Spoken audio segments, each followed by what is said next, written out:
Buenas tardes, queridos hermanos en Cristo. Seguimos con el Catecismo de la Iglesia Católica leyendo el sacramento de la Eucaristía. Hemos visto de los puntos 1 al 5 y vamos a empezar con el punto 6 y vamos a finalizar con el sacramento de la Eucaristía. Vamos a ponernos primero en presencia de nuestro Señor. En el nombre del Padre, y del Hijo, y del Espíritu Santo. Amén. Ven, Espíritu Santo, ilumina mi corazón para ver las cosas que son de Dios. Ven, Espíritu Santo, dentro de mi mente para conocer las cosas que son de Dios.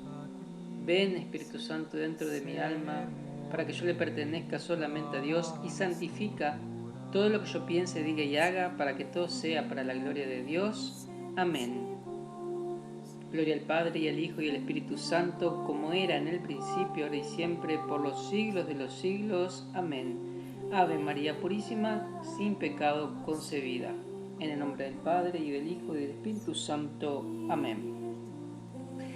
El banquete pascual, numeral 1382. La misa es, a la vez e inseparablemente, el memorial sacrificial en que se perpetúa el sacrificio de la cruz, y el banquete sagrado de la comunión en el cuerpo y la sangre del Señor. Pero la celebración del sacrificio eucarístico está totalmente orientada hacia la unión íntima de los fieles con Cristo por medio de la comunión. Comulgar es recibir a Cristo mismo que os ofrece por nosotros. Numeral 1983. El altar en torno al cual la Iglesia se reúne en la celebración de la Eucaristía representa los dos aspectos de un mismo misterio: el altar del sacrificio y la mesa del Señor. Y esto, tanto más cuanto que el altar cristiano es el símbolo de Cristo mismo, presente en medio de la asamblea de sus fieles, a la vez como la víctima ofrecida por nuestra reconciliación y como alimento celestial que se nos da. ¿Qué es en efecto el altar de Cristo sino la imagen del cuerpo de Cristo?, dice San Ambrosio. Y en otro lugar, el altar es imagen del cuerpo, y el cuerpo de Cristo está sobre el altar. La liturgia expresa esta unidad del sacrificio y de la comunión en numerosas oraciones. Así la Iglesia de Roma ora en su anáfora: te pedimos humildemente, Dios Todopoderoso, que esta ofrenda sea llevada a tu presencia hasta el altar del cielo por las manos de tu ángel, para que cuantos recibimos el cuerpo y la sangre de tu Hijo, al participar aquí de este altar, seamos colmados de gracia y bendición. Plegaria Eucarística 1 o Canon Romano 96 del Misal Romano. Es por eso que los sacerdotes y nosotros los fieles, cuando vamos a leer una lectura y pasamos al ambón, tenemos que hacer una inclinación profunda al altar, porque el altar representa el cuerpo de Cristo. Tomad y comed todos de él, la comunión. Numeral 1384. El Señor nos dirige una invitación urgente a recibirla en el sacramento de la Eucaristía. En verdad os digo, si no coméis la carne del Hijo del Hombre y no bebéis su sangre, no tendréis vida en vosotros, nos dice Jesús en Juan 6, versículo 53. 1385. Para responder a esta invitación, debemos prepararnos para este momento tan grande y santo. San Pablo exhorta a un examen de conciencia. Nos dice San Pablo: quien coma el pan o beba el cáliz del Señor indignamente, será reo del cuerpo y de la sangre del Señor. Examínese pues cada cual y coma entonces del pan y beba del cáliz. Pues quien come y bebe sin discernir el cuerpo, come y bebe su propio castigo. Eso lo vemos en 1 Corintios, capítulo 11, del versículo 27 al 29. Quien tiene conciencia de estar en pecado grave debe recibir el sacramento de la reconciliación, es decir, la confesión, antes de acercarse a comulgar. Esto nos dice el Catecismo de la Iglesia Católica, o sea que esto está clarísimo. Numeral 1386. Antes de la grandeza de este sacramento, el fiel solo puede repetir humildemente y con fe ardiente las palabras del centurión, como vemos en Mateo 8, versículo 8. Señor, no soy digno de que entres en mi casa, pero una palabra tuya bastará para sanarme. Es lo que repetimos nosotros en la Santa Misa. En la liturgia de San Juan Crisóstomo, los fieles oran con el mismo espíritu. A tomar parte en tu cena sacramental, invítame hoy. Hijo de Dios, no revelaré a tus enemigos el misterio, no te daré el beso de Judas. Antes, como el ladrón, te reconozco y te suplico, acuérdate de mí, Señor, en tu reino. Liturgia bizantina, oración antes de la comunión. 1387. Para prepararse convenientemente a recibir este sacramento, los fieles deben observar el ayuno prescrito por la Iglesia. Por la actitud corporal, los gestos, el vestido, se manifiesta el respeto, la solemnidad, el gozo de ese momento en que Cristo se hace nuestro huésped. Aquí habla la Iglesia de un ayuno que es prescrito por la Iglesia, es decir, que una hora antes de comulgar no tengo que comer nada y tampoco tengo que beber nada, a excepto de agua, que eso sí puedo beber agua, pero no puedo beber otra cosa que no sea agua, y sí o sí estoy privado de comer algo una hora antes de comulgar. Numeral 1388. Es conforme al sentido mismo de la Eucaristía que los fieles, con las debidas disposiciones, comulguen cuando participan en la misa. Los fieles pueden recibir la Sagrada Eucaristía solamente 2 veces al mismo día. Pontificia Comisión para la Auténtica Interpretación del Código del Derecho Canónico. Bueno, es donde está lo que dice eso, ¿sí?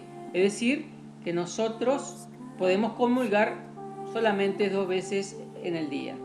Se recomienda especialmente la participación más perfecta en la misa, recibiendo los fieles, después de la comunión del sacerdote, del mismo sacrificio el cuerpo del Señor. Numeral 1389. La Iglesia obliga a los fieles a participar los domingos y días de fiesta en la Divina Liturgia y a recibir al menos una vez al año la Eucaristía, si es posible en tiempo pascual, preparados para el sacramento de la reconciliación. Pero la Iglesia recomienda vivamente a los fieles recibir la Santa Eucaristía los domingos y los días de fiesta, o con más frecuencia aún, incluso todos los días. Numeral 1390. Gracias a la presencia sacramental de Cristo bajo cada una de las especies, la comunión bajo la sola especie de pan ya hace que se reciba todo el fruto de gracia propio de la Eucaristía. Muchos he escuchado decir que por qué solo los sacerdotes beben la sangre de Cristo y los demás no. En realidad ahí está todo Cristo en el pan. No es necesario que uno comulgue en las 2 especies, porque ya ahí está Cristo entero. Entonces, eso por ahí uno se hace la idea de que es tan mal solo comulgar con el pan eucarístico y no se bebe el vino que es la sangre, pero no, eso no tiene nada de sentido, y acá nos aclara el Catecismo de la Iglesia Católica. Gracias a la presencia sacramental de Cristo bajo cada una de las especies, es decir, que está todo Cristo en el pan y está todo Cristo en la Eucaristía, en la sangre, la comunión bajo la sola especie de pan ya hace que se reciba todo el fruto de gracia propio de la Eucaristía. Por razones pastorales, esta manera de comulgar se ha establecido legítimamente como la más habitual en el rito latino. La comunión tiene una expresión más plena por razón del signo cuando se hace bajo las 2 especies, ya que en esta forma es donde más perfectamente se manifiesta el signo del banquete eucarístico. Es la forma habitual de comulgar en los ritos orientales. Es decir, que acá nos dice que en el rito latino, cuando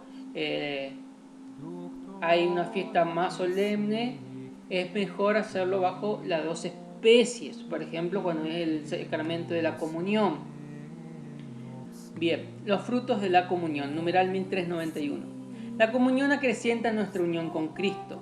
Recibir la Eucaristía en la comunión da como fruto principal la unión íntima con Cristo Jesús. En efecto, el Señor dice: quien come mi carne y bebe mi sangre habita en mí y yo en él. Eso lo vemos en el Evangelio de San Juan, capítulo 6, versículo 56.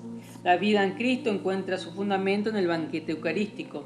Lo mismo que me ha enviado el Padre, que vive, y yo vivo por el Padre, también el que me coma vivirá por mí. Juan, capítulo 6, versículo 57. Cuando en la fiesta del Señor los fieles reciben el cuerpo del Hijo, proclaman unos a otros la buena nueva. Se nos han dado las arras de la vida, como cuando el ángel dijo a María de Magdalá: Cristo ha resucitado. He aquí que ahora también la vida y la resurrección son comunicadas a quien recibe a Cristo. Numeral 1392. Lo que el alimento material produce en nuestra vida corporal, la comunión lo realiza de manera admirable en nuestra vida espiritual. La comunión con la carne de Cristo resucitado vivificada por el Espíritu y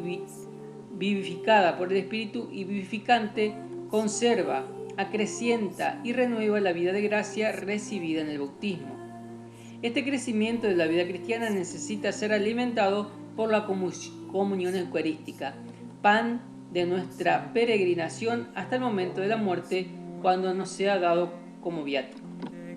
Numeral 1939. La comunión nos separa del pecado.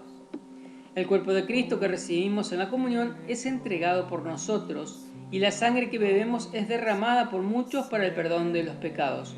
Por eso la Eucaristía no puede unirnos a Cristo sin purificarnos al mismo tiempo de los pecados cometidos y preservarnos de futuros pecados.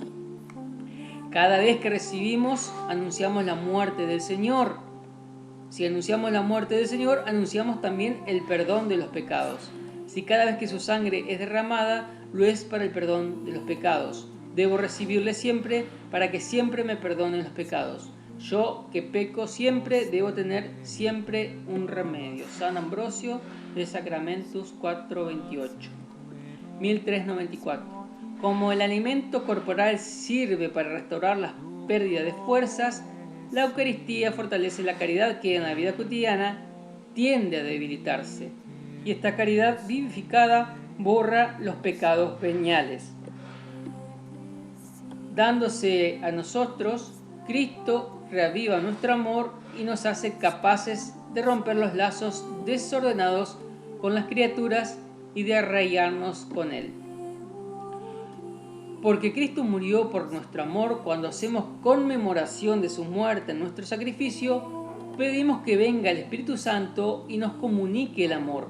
Suplicamos fervorosamente que aquel mismo amor que impulsó a Cristo a dejarse crucificar por nosotros sea infundido por el Espíritu Santo en nuestros propios corazones, con objeto de que consideremos al mundo como crucificado para nosotros y sepamos vivir crucificados para el mundo, y llenos de caridad, muertos para el pecado, vivamos para Dios.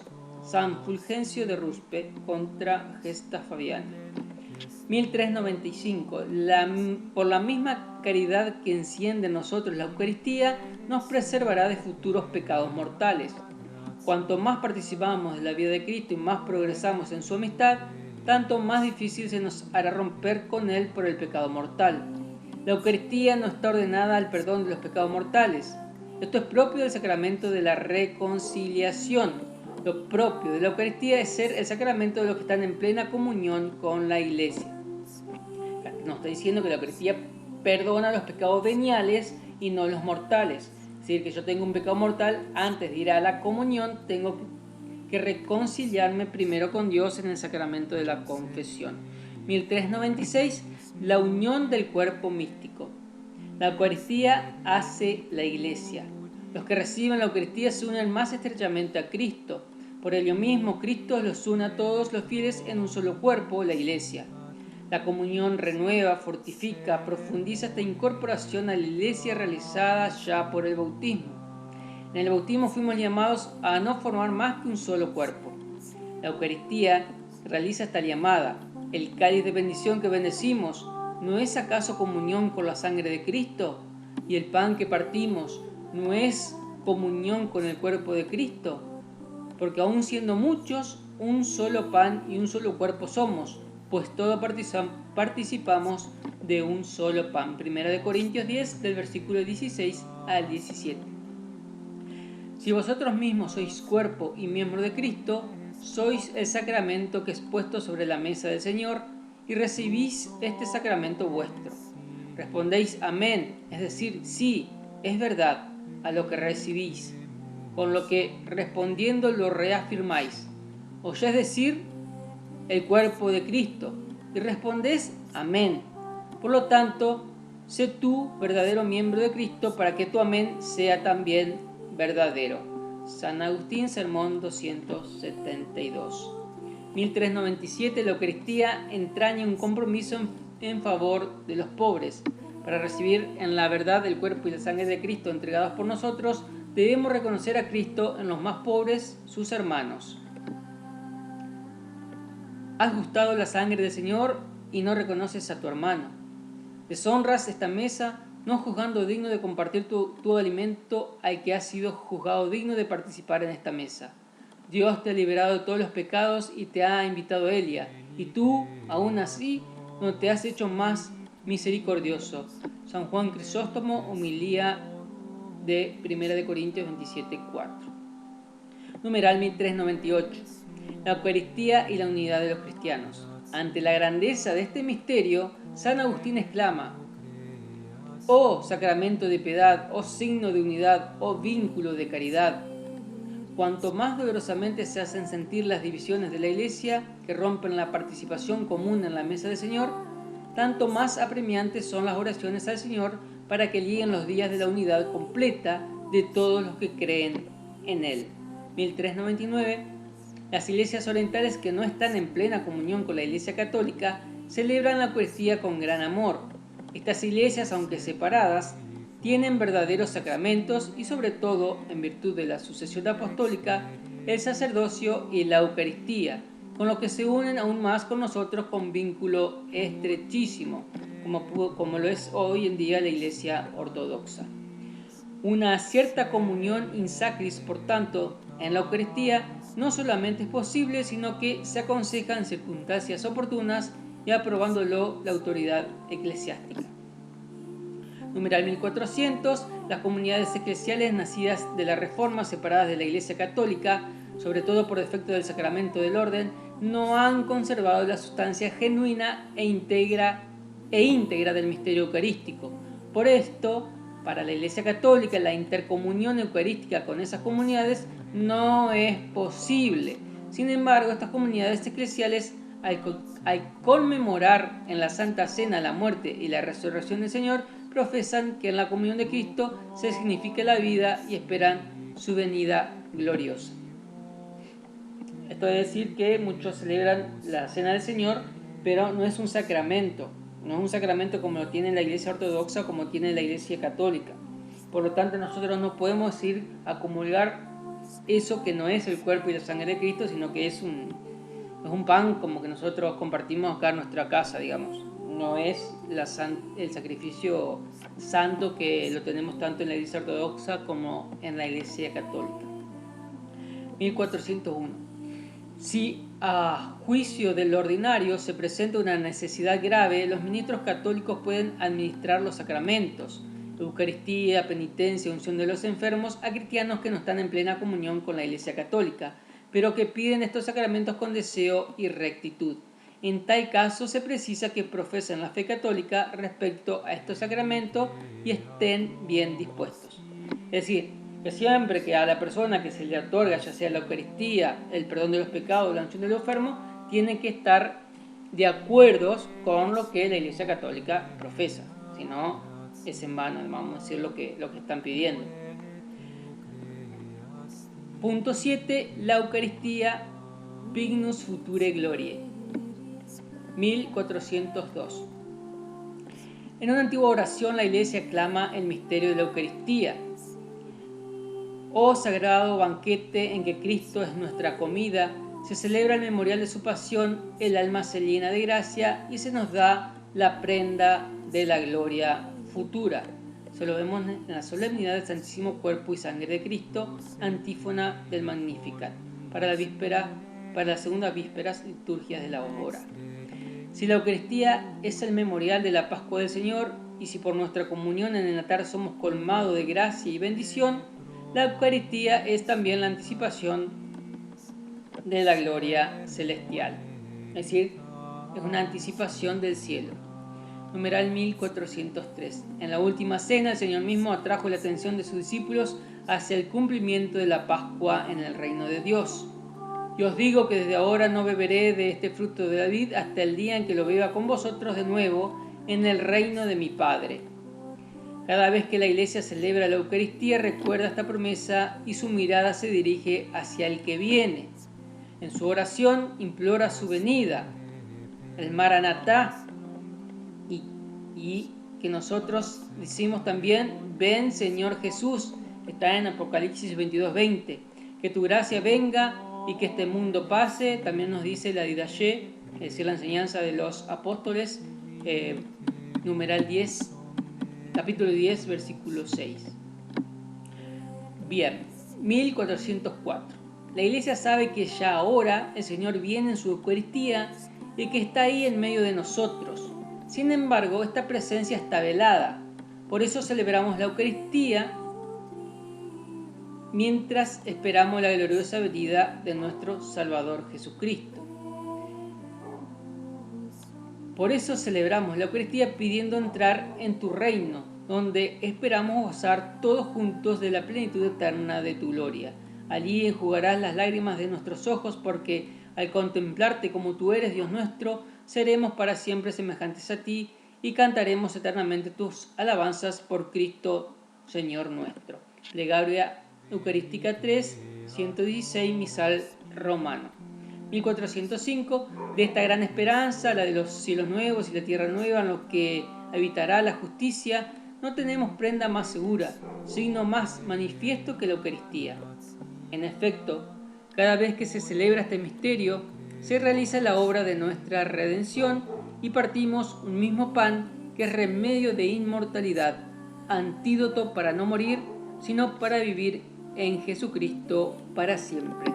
San Ignacio de Antioquía, Epístola a los Efesios. Resumen.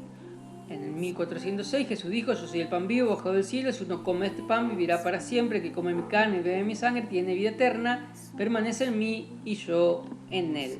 1407 La Eucaristía es el corazón y la cumbre de la vida de la Iglesia, pues en ella Cristo asocia a su Iglesia y todos sus miembros a su sacrificio de alabanza y acción de gracias ofrecido una vez por todas en la cruz a su Padre. Por medio de este sacrificio derrama las gracias de la salvación sobre su cuerpo, que es la Iglesia. 1408 La celebración eucarística comprende siempre la proclamación de la palabra de Dios, la acción de gracias a Dios Padre por todos sus beneficios, sobre todo por el don de su Hijo, la consagración del pan y del vino y la participación en el banquete litúrgico por la recepción del cuerpo y la sangre del Señor. Estos elementos constituyen un solo y mismo acto de culto.